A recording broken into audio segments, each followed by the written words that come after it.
My name is Daniel Harper, and I used to think I had it all. A beautiful wife, two amazing kids, a cozy house in suburban Colorado with a view of the Rockies that could make you believe in something bigger. I worked as a software engineer, steady pay, remote gigs mostly, and I liked the quiet rhythm of my days. But my wife, Lauren, she was the star. Lauren Mitchell, the fitness guru, the blogger with 500,000 followers who'd hang on her every word about kale smoothies and deadlifts. She had this glow, blonde hair always in a perfect messy bun, a figure that turned heads at the grocery store, and a laugh that could light up a room. I was proud of her. So proud. We've been married 8 years. Met in college, she was studying kinesiology. I was the nerd with the laptop, and it felt like fate. Our daughter, Mia, came along first, 7 now, with my brown eyes and Lauren's stubborn streak. Then Ethan, our 5-year-old, all giggles and chaos. I thought we were solid. A team. I'd cook dinner while she filmed her workout videos in the garage, the kids running around us like little tornadoes. "Dan, you're my rock," she'd say, kissing my cheek. I believed her. Her career took off about 3 years ago.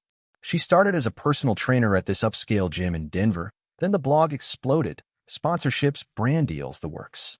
I didn't mind playing second fiddle. She'd come home buzzing about some new client or a viral post, and I'd listen, nodding, happy to see her shine.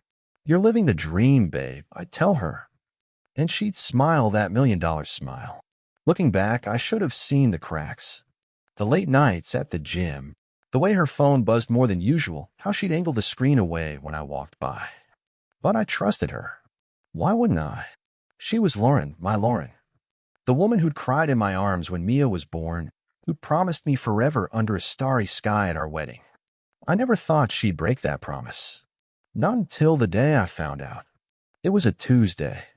Mia had a school project due, and I was rummaging through the desk in our home office for glue sticks. That's when I saw it, a little note tucked under some papers. Elegant handwriting, not mine, not hers. "Can't wait to see you again. Same time tomorrow, Jay." My stomach dropped. I stood there, glue stick in hand, staring at those words like they were a riddle I couldn't solve. Who was Jay? Why couldn't they wait to see her? I told myself it was nothing. A client, maybe. A friend. But something gnawed at me, a quiet ache I couldn't shake. That night, I watched her closer. She was on the couch, typing furiously on her phone, smiling in a way that didn't feel familiar. "Who's that?" I asked, casual as I could manage. She looked up, startled. "Oh, just a client. Needs extra motivation." She laughed, too quick, too bright. I nodded, but the ache grew. I didn't sleep that night. Instead, I lay there, listening to her breathe, wondering if the life I thought we had was already slipping away. I couldn't let it go. That note, Jay, the mystery of it stuck in my head like a splinter. The next morning, I kissed Mia and Ethan goodbye as they scrambled onto the school bus, then waved at Lauren as she headed out in her sleek gym gear. "Busy day?" I asked, fishing. "Yeah, clients all afternoon," she said, barely looking up from her phone. She didn't notice how my smile didn't reach my eyes. I waited 10 minutes after she left. Then I grabbed her laptop. I know, it's not right to snoop. But doubt's a funny thing. It twists you up until you can't think straight. Her password was still MiaEthan07, our kids' names and anniversary. That stung somehow. I opened her email, scrolling fast, heart pounding like I was committing a crime. And there it was, buried in her inbox, a thread with Jake Reynolds. Subject line, "Session tomorrow." Jake. Jay. My hand shook as I clicked. "Hey, loved our last workout. You're incredible." "Same time tomorrow, my place." Her reply, "Can't wait, Jay. You're making this hard to resist." No mention of squats or protein shakes. Just emojis, winks, hearts. I felt sick. I clicked another, "Dan's clueless." Let's keep it that way. That one hit like a punch. Clueless. Me. I sat there, staring at the screen, the house too quiet around me. Jake Reynolds, I knew that name. One of her clients, some hotshot real estate guy she'd bragged about training. "He's got potential, Dan," she'd said once, all casual. Potential for what? I Googled him. 35, chiseled jaw, $1,000,000 smile on his company bio. The kind of guy who looked like he belonged in her Instagram feed more than I ever would. I didn't cry. Not then. I just closed the laptop, walked to the kitchen, and poured coffee I didn't drink. My mind raced. How long? How many lies? I thought of her coming home last week, glowing, saying she crushed it at the gym. I'd made her pasta to celebrate. Pasta for a liar. The kids, they'd hugged her, begged for stories about her day. Did she think of Jake while she tucked him in? I had to know more. I checked her blog stats, her Lauren Fit Life empire. She'd posted that morning a selfie in a sports bra, caption about pushing limits. Comments poured in, your goals. Slay Queen. I wondered if Jake was one of those likes, hiding behind a username. I dug into her calendar next. Client session 2 p.m. Same time as Jake's tomorrow. My chest tightened. She was with him. Right now. I didn't plan what came next. It just happened. I grabbed my keys, got in the car, and drove to his address, pulled it from an email signature like some amateur detective. I had to see it. Had to know if the life I'd built was already gone. Jake's place was a condo in downtown Denver, glass and steel, the kind of building that screamed money. I parked across the street, hands gripping the steering wheel, feeling like a fool. What was I doing? Stalking my own wife? But I couldn't turn back. The ache in my gut wouldn't let me. I watched the entrance, waiting, doubting myself every second. Then I saw her. Lauren stepped out of her silver SUV, gym bag slung over her shoulder, hair bouncing like she didn't have a care in the world. She looked up at the building, smiled, and disappeared inside. My breath caught. I wanted to be wrong. Maybe it was just a session. Maybe I'd misread everything.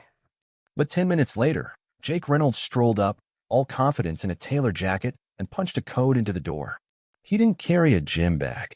He didn't look like a man heading to a workout. I waited. An hour passed.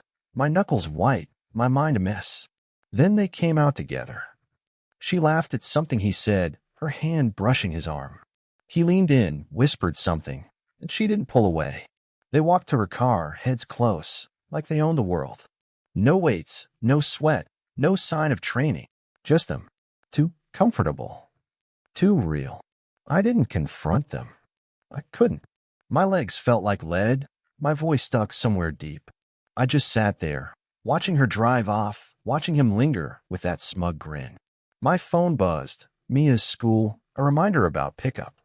Life didn't stop, even when your heart did. I drove home, numb. The image of them burned into me. When Lauren walked in that night, I was at the stove, stirring mac and cheese for the kids. Hey, Han, she said, breezy as ever, dropping her bag. Good day. I asked, my voice steady somehow. Oh, same old. Clients keeping me busy. She kissed my cheek, and I flinched, just a little, but she didn't notice. Mia ran in, begging for a piggyback, and Lauren scooped her up, all giggles and normalcy. I watched her play the part, wife, mom, my everything, and felt the ground shift under me. That night, she slept like nothing was wrong. I didn't. I lay there, staring at the ceiling, replaying every smile, every lie. I thought of the kids, how Mia's drawings cover the fridge, how Ethan's toy trucks littered the floor. This was their home, our home, and she brought him into it, even if he'd never stepped through the door. I couldn't let it stand. I wouldn't. By morning, I had a plan. Not revenge, not yet, but something colder, sharper. I'd take everything she cared about, piece by piece, and leave her with nothing. She'd built her world on me, on us. I'd tear it down. I didn't confront her. Not yet. Confronting Lauren would have given her the upper hand, tears, excuses, that smile she'd wield like a weapon. No, I had to be smarter. I had to hit her where it hurt most, her perfect little empire.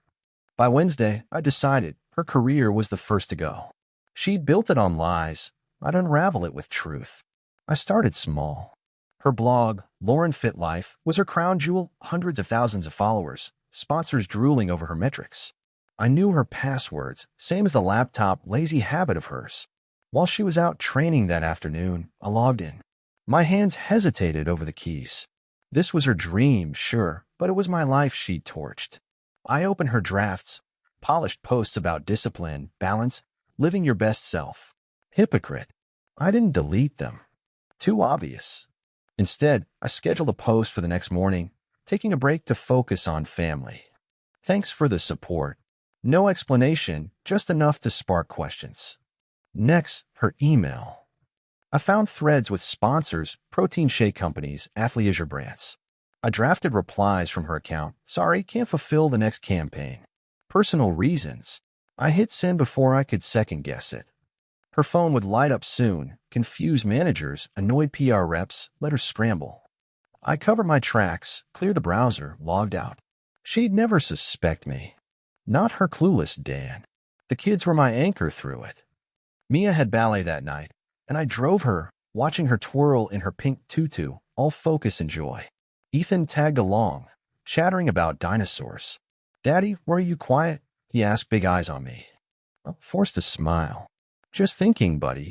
I couldn't tell him his mom had broken us. Not yet. But I knew one thing. They deserved better than her double life. They deserved me. Lauren came home late, distracted. Weird day, she muttered, scrolling her phone. Some emails got messed up. I nodded, stirring soup. That's rough. She didn't catch the edge of my voice. She never did. I watched her that night, curled on the couch, typing away, probably to Jake. I wondered if he knew how disposable he was to her. Probably not. Guys like him never do.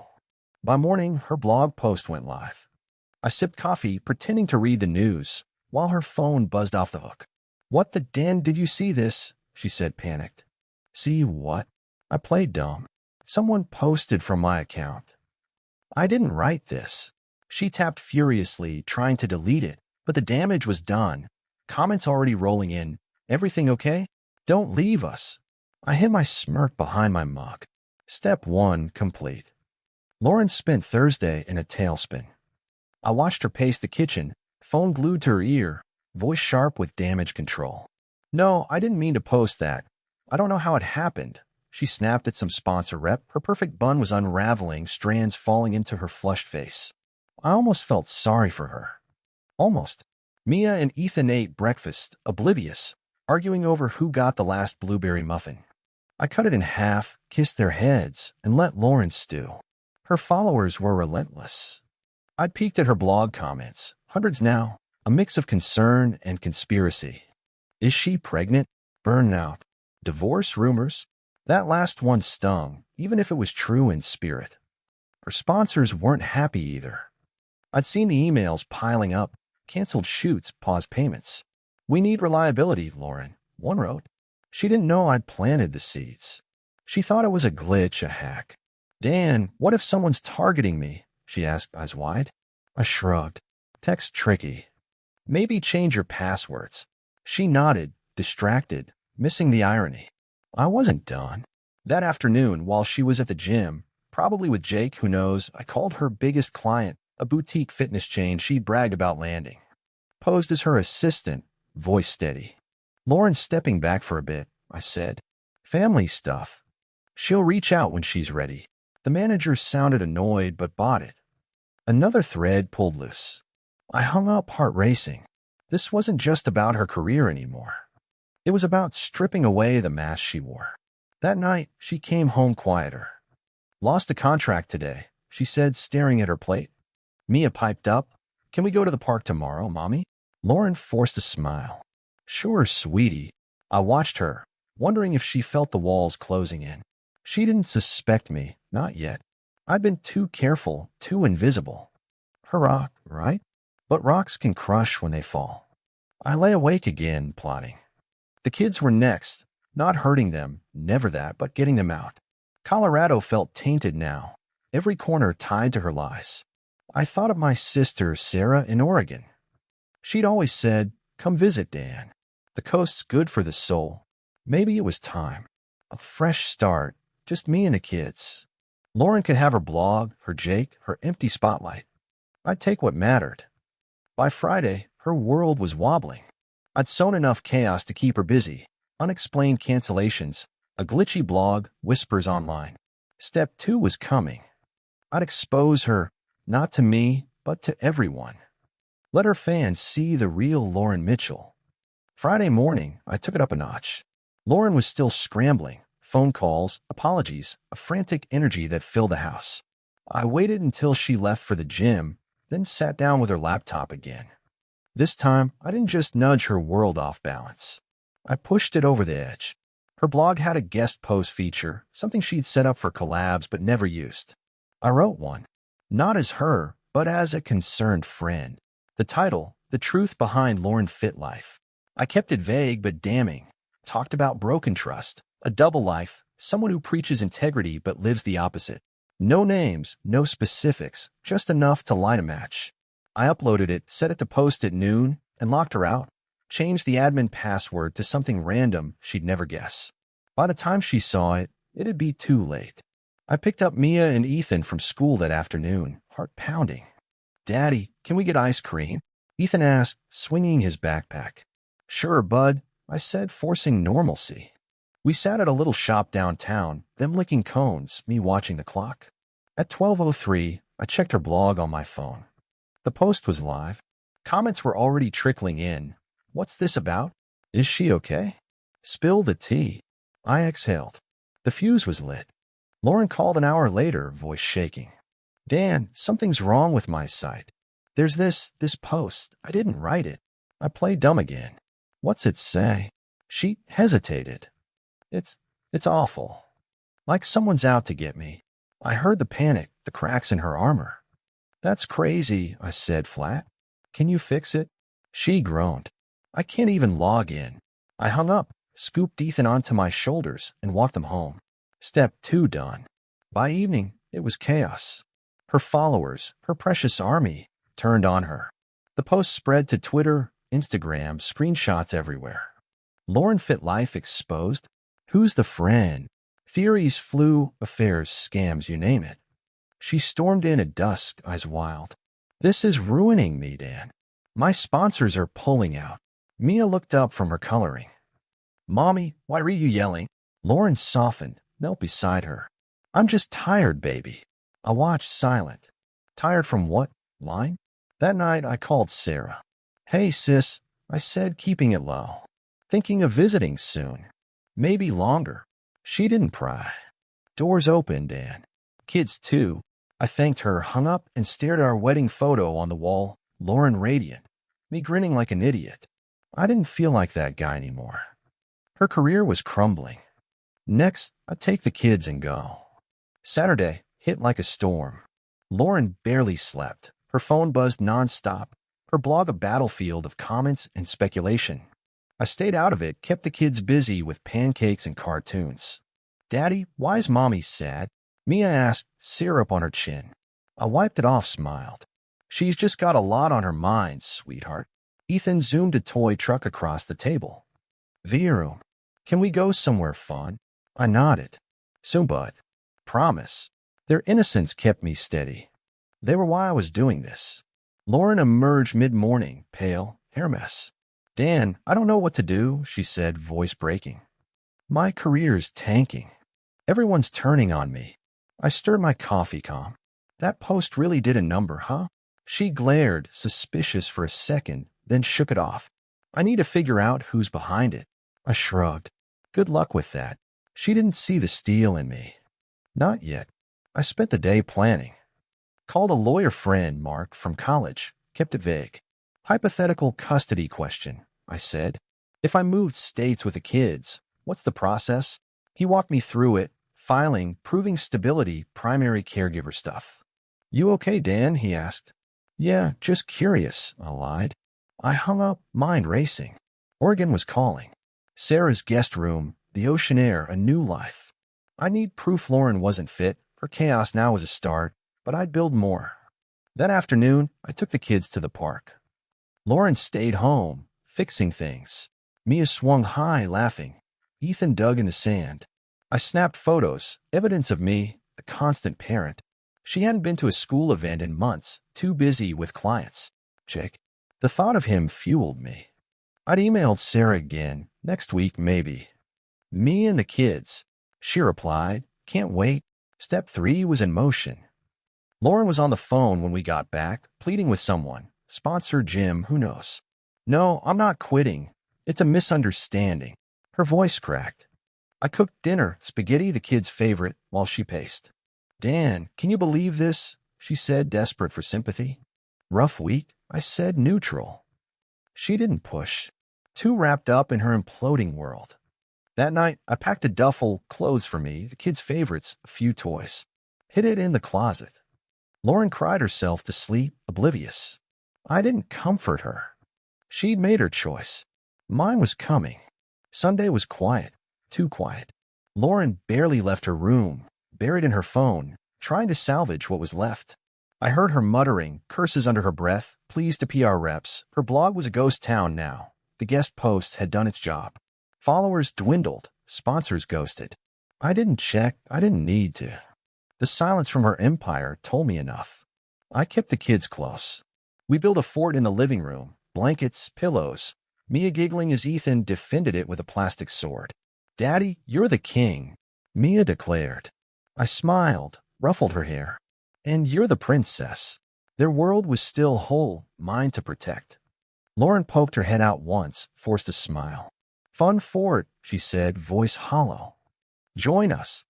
I offered, testing. She shook her head. Too much to fix.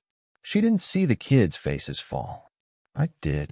That afternoon, I finalized it. Booked a rental car, didn't want her tracking mine, and mapped the drive to Sarah's in Oregon. 12 hours, doable with stops. I leave Tuesday after Mia's school day. Called Mark again, firmer this time. Filing for custody soon. She's unstable. He didn't push. Get proof, Dan. Courts love proof. I had it, screenshots of her blog mess, her absence from the kids' lives. Jake was the ace I hadn't played yet. Lauren snapped that evening. I was washing dishes when she stormed in. "Dan, this is insane. My gym canceled my contract, said I'm bad PR now." Her eyes were red, desperate. "That's rough," I said, drying a plate. She stared at me. "You don't even care, do you?" I met her gaze, steady. "I care about the kids." She flinched, like she knew something was shifting, but backed off. "I need to call Jake," she muttered, leaving. "Jake." There was out loud. My hands tightened on the towel. I waited till midnight. She was asleep, phone on her nightstand. I took it, unlocked with her thumb, gentle so she wouldn't stir. Texts with Jake glowed in the dark. "This blog thing's a mess, babe." Her, "I know J. Dan's no help." Him, "Come stay with me." Leave him. Her, "Maybe soon." My jaw clenched. I screenshotted it all, emailed them to myself, deleted the evidence. "Proof," Mark said. I had it now. Monday loomed. One more day, then we'd go. I packed school lunches, kissed the kids goodnight. Lauren didn't notice the duffel in the closet, the resolve in my eyes. Her world was gone. Mine was about to begin. Monday blurred by. I moved like a ghost, packed the kids' backpacks, emailed Sarah a heads up, tomorrow night. Us three. Lauren was a wreck, holed up in the office, typing furiously. "Dan, I'm pitching a comeback post," she said, distracted. "Good luck," I replied, folding Ethan's dinosaur shirt into the duffel. She didn't notice the edge in my voice, the finality. She was too busy chasing shadows. I picked up the rental car that afternoon, silver sedan, nondescript, parked it a block away. Mia had ballet after school. I'd grab Ethan from daycare, then her. Lauren wouldn't suspect a thing. She'd been at the gym so much lately, she lost track of our rhythm. I cooked their favorite chicken nuggets, mashed potatoes, kept it normal. "Daddy, can we watch a movie?" Ethan asked, sauce on his cheeks. "Tomorrow night," I promised. "Somewhere special." Mia clapped. "A surprise." I nodded. "Big one." Lauren came home late, barely ate. "Jake's helping me brainstorm," she said, casual, like it didn't cut. I washed dishes, silent. She didn't ask about my day, didn't see the packed bags in the closet shadows. I kissed the kids goodnight, Mia's soft, "Love you, Daddy," Ethan's sleepy hug. My chest ached. This was for them. Tuesday dawned gray. I dropped them off, Mia at school, Ethan at daycare, told the teachers I'd pick them up early. "Family trip," I said, smiling. Back home, I loaded the car, duffel, snacks, their stuffed animals. Lauren left at 10, muttering about a meeting. "See you tonight," she said. I didn't reply. She didn't notice. At 2, I got Ethan. "Where are we going, Daddy?" he asked, buckling in. "Adventure," I said. Mia next, her eyes lit up. The surprise. I nodded, pulled pulled out her ballet shoes. All packed. We hit the road by 3, Colorado fading into rear view. I didn't call Lauren, didn't text. Let her figure it out. She did at 6. My phone buzzed, her name ignored. Then a voicemail. Dan, where are you? The kids, where's Mia? Panic in her voice. I didn't answer. Kept driving, mountains giving way to plains. Ethan napped. Mia sang softly. I gripped the wheel steady. Oregon stretched ahead. Sarah, a new start. Lauren's world was ashes now. Mine was these two safe with me. We rolled into Sarah's driveway near midnight. Oregon rain tapping the windshield. The kids groggy but safe. Sarah met us at the door, arms open. You made it, she said, hugging me tight. Mia yawned. Auntie Sarah. Ethan clung to his dinosaur, half asleep. I carried them inside, cozy house, ocean air seeping through the windows. Guest room's yours, Sarah whispered. I nodded, grateful. Step 3 complete. Lauren's calls kept coming. 10, 20 voicemails piling up. Dan, what's happening? Bring them back. Then softer, please talk to me. I didn't. Not yet. I tucked the kids into twin beds, kissed their foreheads. New adventure starts tomorrow, I said. Mia smiled faintly. Love you, Daddy. Ethan mumbled. V-room. I sat there, watching them sleep, the weight of it all settling. I'd done it, taken them, left her. No going back. By morning, Sarah had pancakes ready. You okay? She asked, pouring coffee. Getting there, I said. The kids ran outside, crashing waves, a rocky beach calling. I watched them chase gulls free and felt something loosen in me. My phone buzzed again, Lauren a text. I'm sorry, Dan. I messed up. Too late. I blocked her number, turned it off. She'd find the divorce papers soon. Mark was filing, custody included.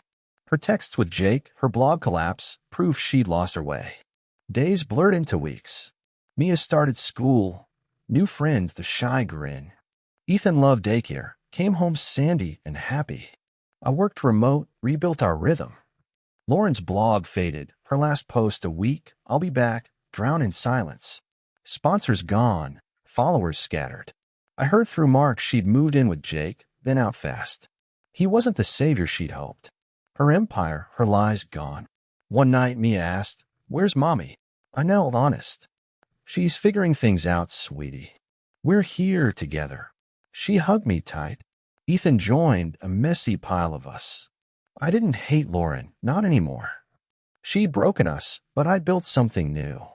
Sarah snapped a photo, me and the kids, laughing by the sea. I framed it, hung it up. Our home now. Looking back, I see it clear. She'd had it all, fame, family, me. She chose him, chose lies. I chose truth, chose them. Colorado's a memory, her gym, her smile, her betrayal. Here the waves crash steady, the kids grow strong. I'm Daniel Harper, their dad, their rock. And that's enough.